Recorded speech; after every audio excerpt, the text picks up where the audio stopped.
When selling a product or a service, the way you phrase things can have a big impact on people's perceptions and whether they buy it or not. In today's video, we're going to look at the framing effect.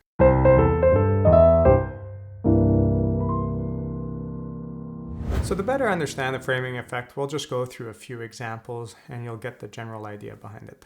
Let's say you have two options for burgers, one that's 90% fat-free or one that's 10% fat. Which one would you choose? Well, naturally, most people would choose the 90% fat-free. They have the impression that a lot of the substance is not fat, whereas the other option gives you the impression that there's a lot that is fat. And even though they're both equivalent, a lot of people would tend to go with the 90% fat-free example. And that's just based on framing.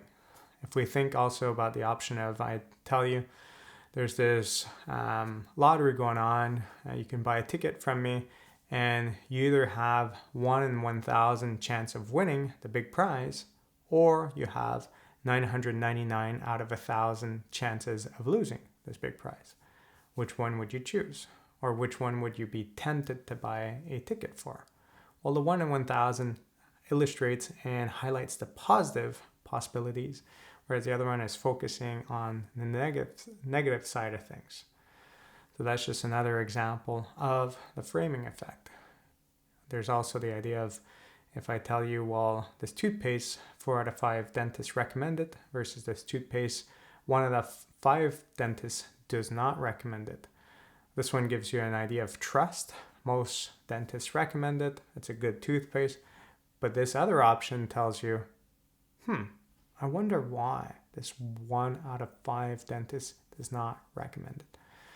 So generally speaking, you want to keep that in mind, the way you phrase things, and it obviously can manipulate people's behavior.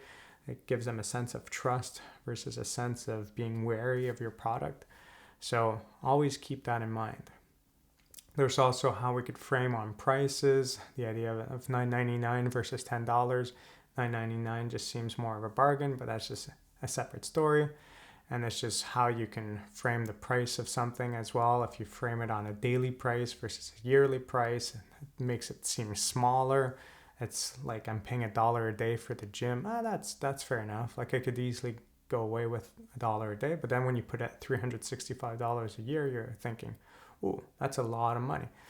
So overall, it's the same thing, but one of them leads to people behaving in a certain way, and the other one leads to people behaving in a different way. So you might as well take that to your advantage if you're a business owner and try to find a way to make it appealing to your customer base. So that was the framing effect. I'll talk to you guys soon. If you found this video interesting, please consider subscribing or joining my class where I guide you to apply and expand on the information found in these videos to real-life examples. Have a good day.